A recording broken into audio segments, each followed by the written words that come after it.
ये वीडियो देखने के बाद आपका रिएक्शन कुछ ऐसा होने वाला है। अभी मजा आएगा ना भिड़ो।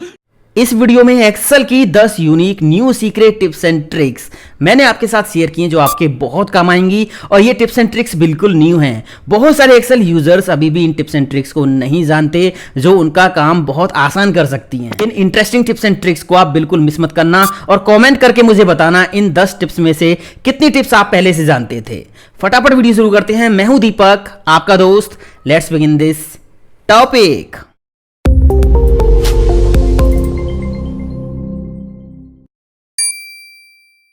एक्सेल में आपको डेटा या डेटा का कुछ हिस्सा अपने एक कंप्यूटर में एज ए पिक्चर सेव करना है। कैसे करोगे? इंटरव्यू में ये सवाल कई बार पूछा गया है। ध्यान से देख लो। आपको क्या करना है, जितना data as a picture save करना है ना, उसको सिलेक्ट कर लो। मैंने ये सारा डाटा कर लिया सिलेक्ट। कंट्रोल सी से कॉपी कर लो। होम टैब पे जाओ, यहाँ पेस्ट के नीचे वाली ये लिस्ट ओपन करो। यहाँ पे पिक्चर का एक ऑप्शन है लास्ट में, ये रहा, क्लिक कर दीजिए। तो जो आपका डाटा है वो एज ए पिक्चर एक्सेल में सेव हो गया है। अब ये आपको अपने कंप्यूटर में सेव करना है, तो इसके ऊपर राइट क्लिक करो। यहाँ पे सेव एज पिक्चर का ऑप्शन आ जाएगा, इस पे क्लिक करो। यहाँ से लेना है जेपीईजी फॉर्मेट और यहाँ पे पिक्चर का कोई भी नेम दे दीजिए। पिक्चर 4 लिखा हुआ है यहाँ पे, मैं इसी को रहने देता हूँ। सेव पे क्लिक कर देंगे तो ये जो पिक्चर है ये आपके कंप्यूटर में सेव हो गई है। आप इसको डायरेक्ट मेल कर सकते हो, मतलब मेल में अटैच कर सकते हो, या फिर एक काम भी कर सकते हो। आप इस पिक्चर को कॉपी करो और डायरेक्ट मेल बॉक्स में पेस्ट कर दीजिए। अब आसानी से ये पिक्चर जो है आप मेल कर सकते हो। आपको अपना डेटा मेल करने की जरूरत नहीं है दोस्तों। ये बहुत काम की ट्रिक है और इंटरव्यू में कई बार पूछी गई है। अब Excel data as a picture save करना तो आपने सीख लिया, बट अगर हमें इसका उल्टा करना हो, पिक्चर से डेटा एक्सेल में लाना हो, तो ये काम कैसे होगा? ये भी इंटरव्यू में कई बार पूछा जा रहा है सवाल आजकल। तो देखिए कैसे होगा। आपको क्या करना है, आपको जाना है डेटा टैब पे और यहाँ पे डेटा फ्रॉम पिक्चर का एक ऑप्शन मिलेगा, इस पर क्लिक करना है। क्लिक करने के बाद आपकी जो पिक्चर है उसको सिलेक्ट कर लीजिए। ये पिक्चर 4 है, इसको मैं कर लेता हूँ सिलेक्ट डबल क्लिक करके। इसके बाद यहाँ पे ये पिक्चर का जो प्रोसेस है वो पूरा हो जाएगा। बस ये देखिए पिक्चर का प्रोसेस पूरा हो गया और यहाँ पे ये रिव्यू के लिए कुछ सेल्स हाईलाइट हो गई हैं। ये पिक्चर है, ये आपका डेटा है। यहाँ पे जो कलर से सेल हाईलाइट है ना, वो मतलब एक्सेल कह रहा है कि इनको आप रिव्यू कीजिए, अपने पिक्चर में जो डेटा है उससे मैच कीजिए कि क्या ये सही है। यहाँ पे आइटम ही लिखा हुआ ITEM और यहाँ पे भी आइटम है, ये सही है। तो आप इस सेल पे क्लिक करके इसको एक्सेप्ट कर सकते हो। क्लिक करके एक्सेप्ट कर लिया। बस अब आपको डेटा कहां पे चाहिए? मुझे यहां पे डेटा चाहिए। इंसर्ट डेटा पे क्लिक कर दीजिए, इंसर्ट डेटा। तो यहां पे देखिए आपका डेटा आ गया है, पिक्चर से डेटा एक्सेल में आ गया है। ये जो फंक्शन है दोस्तों, ये जो फीचर है, ये अभी ऑफिस 365 में है।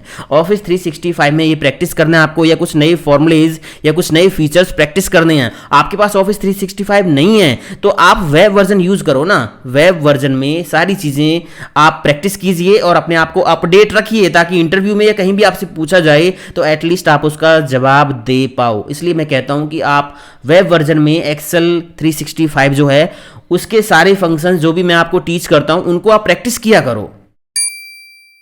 एक्सेल में जो ऑप्शन आप बार बार यूज करते हो, चाहे वो किसी भी टैब में हो, उनको आप यहां क्विक एक्सेस टूल बार पे ऐड करके रख सकते हो। ये ट्रिक उन लोगों के लिए बहुत काम की है जो बिगिनर्स हैं या जिनको याद नहीं रहता कि उनको जो ऑप्शन यूज करना है वो कौन से टैब में मिलेगा। बार बार यहां टैब टू टैब आपको सर्च करना पड़ता है। तो ये ट्रिक उन लोगों के लिए बहुत काम की है। मान लीजिए मार्जिन, पेज लेआउट से मार्जिन आपको बार बार यूज करना होता है, तो आपको मार्जिन के ऊपर राइट क्लिक करना है। यहां पे add to quick access tool bar का ऑप्शन मिल जाएगा, क्लिक कर दीजिए। ये देखिए मार्जिन यहां पे ऐड हो गया है, यहां से आप इसको यूज कर सकते हो। अब आपको पेज लेआउट में आने की कोई जरूरत नहीं है। यहां पे क्लिक करोगे तो मार्जिन के सारे ऑप्शन खुल जाएंगे। ये हटाना है तो आप राइट क्लिक करोगे, यहां पे ऑप्शन है remove from quick access tool बार।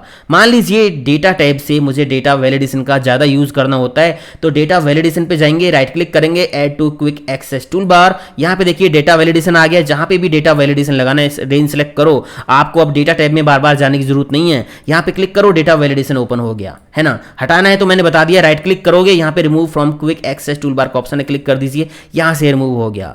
अब क्विक एक्सेस टूल बार को आप कैसे इनेबल डिसेबल कर सकते हो ये भी देख लो। आपको रिबन पे कहीं भी राइट क्लिक करना है, यहाँ पे कस्टमाइज द रिबन का ऑप्शन मिल जाएगा। इसके बाद यहाँ पे क्विक एक्सेस टूल बार का ऑप्शन मिल जाएगा। नीचे यहाँ पे शो हाइड करने के लिए बटन मिल जाएगा, चेक बॉक्स मिल जाएगा, आप यहाँ पे टिक लगा के ओके कर देना, quick access tool bar show हो जाएगा। टिक हटा के ओके कर देना, वो हाइड हो जाएगा।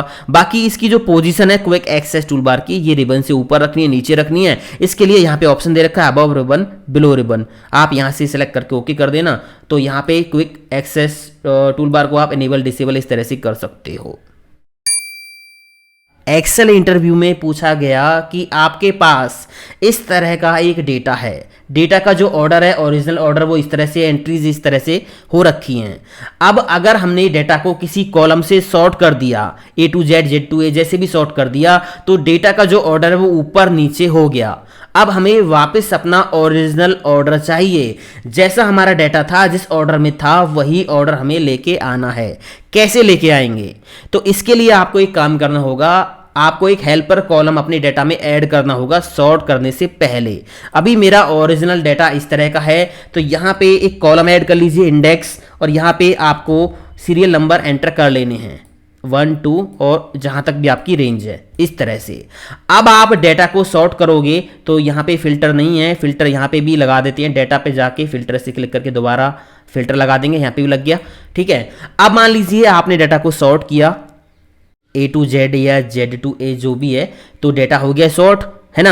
अब अगर हमें वापस अपने ओरिजिनल ऑर्डर में जाना है तो इंडेक्स का जो कॉलम हमने ले रखा है इसको हम सॉर्ट कर देंगे स्मॉलेस्ट टू लार्जेस्ट, क्लिक कर देंगे, तो ये देखिए हमारा जो डेटा है वापस ओरिजिनल ऑर्डर में आ गया है।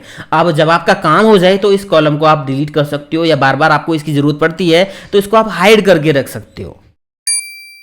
इंसर्ट टैब में गए और यहाँ से मैंने क्या किया, एक शेप ऐड कर दी, एक शेप सिलेक्ट करके ये मैंने ड्रॉ कर दी।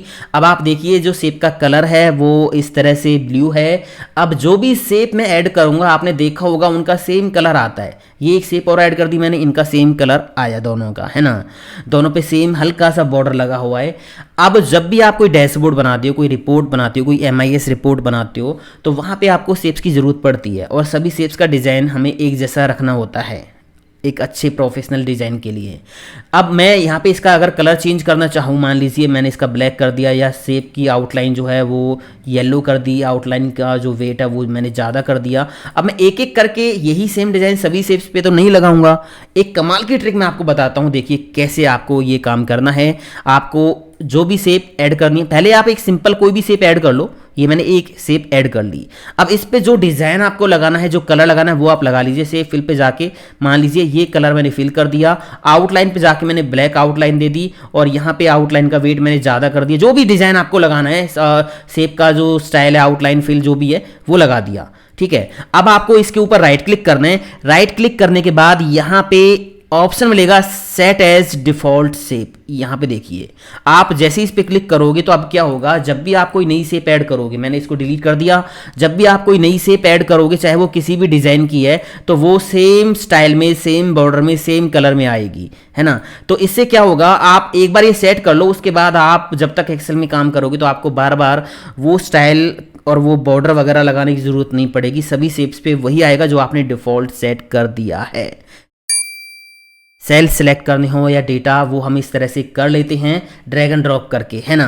आपको क्या करना है, कई बार जो छोटी छोटी चीज़ें होती हैं ना उनको हम नज़रअंदाज कर देते हैं, उनको हम रहने देते हैं कि इनको तो रहने दो, कोई काम की चीज़ नहीं है, वही पूछ लेते हैं इंटरव्यू में, क्योंकि वो छोटी छोटी चीज़ें बहुत काम आ जाती हैं कई बार।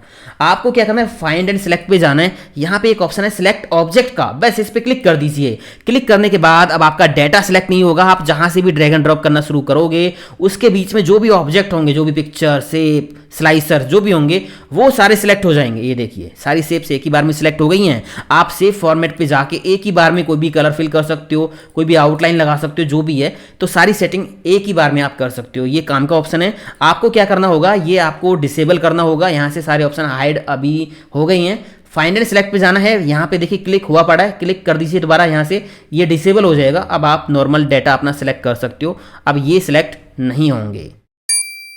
वर्कबुक की सारी डिटेल, मतलब कितने फॉर्मूलेज हैं, कितनी सेल्स में डेटा है, कितनी चार्ट्स हैं, कितनी टेबल हैं, वो सारी चीज़ें आप चेक कर सकते हो। आपको जाना होगा उसके लिए रिव्यू टैब में, और यहाँ पे एक कमाल का फीचर दे रखा है वर्कबुक स्टैटिस्टिक्स। आप जैसे क्लिक करोगे तो यहाँ पे वर्कबुक का पूरा लेखा जोखा आपको मिल जाएगा, कहाँ पे सीट एंड हो रही है, आपके कितने सेल्स में डेटा है, करंट सीट का भी ये दिखा रहा है, नीचे वर्कबुक का है, ठीक है। टेबल कितनी है, फॉर्मूलाज कितनी है, वर्कबुक में देखिए यहाँ पे सीट्स कितनी है, चार्ट एक ही है, यहाँ पे टेबल नहीं है, सेल्स में कितने सेल्स में डेटा है, सारी जो डिटेल है वो आप यहाँ से चेक कर सकते हो दोस्तों। कमाल का फीचर है ये। एक्सेल चार्ट्स को इम्प्रेसिव बनाने के लिए ना आप इस ट्रिक का यूज़ कर सकते हो दोस्तों। ट्रिक क्या है देखिए, मैंने ये सिंपल सा चार्ट बना रखा है, कॉलम चार्ट। आपको किसी भी एक शेप पे क्लिक करना है, ये सारी शेप सिलेक्ट हो गई हैं ऑटोमेटिक, है ना। आपको राइट क्लिक करना है किसी भी एक शेप के ऊपर, आउटलाइन का ऑप्शन यहाँ पे आपको मिल जाएगा। आपको क्या करना है, यहाँ से ये लिस्ट ओपन करनी है। अभी ब्लू कलर की ये शेप है तो यहाँ से हम ब्लू कलर ही ले लेंगे, मैंने ये ले लिया ब्लू कलर आउटलाइन का। इसके बाद दोबारा इसको ओपन करेंगे, यहाँ पे स्केच का एक ऑप्शन मिल जाएगा, और यहाँ पे देखिए इस तरह की लाइन आपको मिल जाएंगी। मैंने ये जिगजैग वाली लाइन ये जो है इस पर क्लिक कर दिया तो देखिए यहाँ पे ये ऐसे लग रहा है कि हमने हाथ से ड्रॉ की हो ये शेप, है ना, चार्ट वाली। तो आप एक काम कर सकते हो, यहाँ पे अभी और वेट इसका बढ़ा दीजिए, ज़्यादा कर दीजिए, तो देखिए यहाँ पे ये शेप कुछ इस तरह से लगेंगी कि जैसे आपने ये हाथ से ड्रॉ की हो। तो इस तरह से इस स्केच वाले ऑप्शन का आप यूज़ कर सकते हो। चार्ट्स में आपके चार्ट्स थोड़े से अलग लगेंगे, इंप्रेसिव लगेंगे। डेटा या सेल रेंज सेलेक्ट करने के लिए ये वाली ट्रिक आपके काम आ सकती है। मान लीजिए मुझे यहाँ से लेके यहाँ तक, यहाँ से लेके यहाँ तक डेटा करना है सेलेक्ट, तो कैसे करोगे, लेफ्ट क्लिक दबा के रखोगे, ड्रैग एंड ड्रॉप करोगे माउस से, है ना, डेटा हो गया सेलेक्ट। अगर सारा करना है तो वो तो आप कर ही लोगे, कंट्रोल ए दबाओ, सारा डेटा सेलेक्ट हो जाएगा, ठीक है। मुझे यहाँ से लेके यहाँ तक रेंज सेलेक्ट करनी है तो आप माउस से ऐसे ड्रैग एंड ड्रॉप करोगे। अब मान लीजिए आप लैपटॉप का टच पैड यूज़ कर रहे हो तो वहाँ पर आपको दिक्कत हो जाती है कई बार, है ना। तो छोटी सी ट्रिक है जो आप यूज़ कर सकते हो। आप जहाँ से सिलेक्शन स्टार्ट करना चाहते हो सेल पे क्लिक कर लो, शिफ्ट की दबा लो, उसके बाद जहाँ तक भी सिलेक्शन आपको करना है, मान लीजिए यहाँ तक करना है, बस क्लिक कर दीजिए, शिफ्ट की को दबा के रखो, क्लिक कर दीजिए, सिलेक्शन यहाँ से यहाँ तक हो जाएगा। आपको यहाँ से लेके मैंने यहाँ पे क्लिक किया सेल पे और कीबोर्ड से शिफ्ट की दबा ली, यहाँ तक आपको डाटा सेलेक्ट करना है तो क्लिक कर दीजिए, डाटा वहाँ तक सेलेक्ट हो जाएगा। एक्सेल की जो शॉर्टकट कीज़ होती हैं उनकी लिस्ट अब आपको एक्सेल में ही मिल जाएगी। कैसे मिलेगी देखिए, आपको जाना है हेल्प वाले टैब में और यहाँ पे कीबोर्ड शॉर्टकट्स का ऑप्शन मिल जाएगा, क्लिक कर दीजिए। सारी शॉर्टकट कीज़ आपके सामने आ गई हैं, आप इनको अपनी नोटबुक में नोट कर सकते हो या जब भी ज़रूरत होती है तो यहाँ पे भी आके आप देख सकते हो। यहाँ पे कैटेगरीज दे रखी हैं, कौन सी कैटेगरी की शॉर्टकट्स आपको देखनी है, यहाँ से मैंने ऑल शॉर्टकट सेलेक्ट कर रखा है। तो ये सारी शॉर्टकट कीज़ की लिस्ट आप यहाँ पे देख सकते हो, बहुत लंबी लिस्ट है। ये शॉर्टकट कीज़ की लिस्ट आपको मिलेगी दोस्तों ऑफिस 365 में। मैंने पहले भी कहा था अगर आपके पास ऑफिस 365 नहीं है तो आप वेब वर्जन यूज़ कर लो, वहाँ पे ये सारी चीज़ें प्रैक्टिस कर लो और इनकी नॉलेज आपको ज़रूर होनी चाहिए। जो नई चीज़ें हैं उनकी नॉलेज आपको ज़रूर होनी चाहिए। तो उम्मीद करता हूँ ये सारी टिप्स एंड ट्रिक्स आपको ज़रूर पसंद आई होंगी। पसंद आई तो इस वीडियो को लाइक शेयर करके ज़रूर जाना, कमेंट करके बताना कैसा लगा। मिलता हूँ अगले वीडियो में। थैंक यू दोस्तों, हैव अ नाइस डे, जय हिंद, वंदे मातरम, टेक केयर।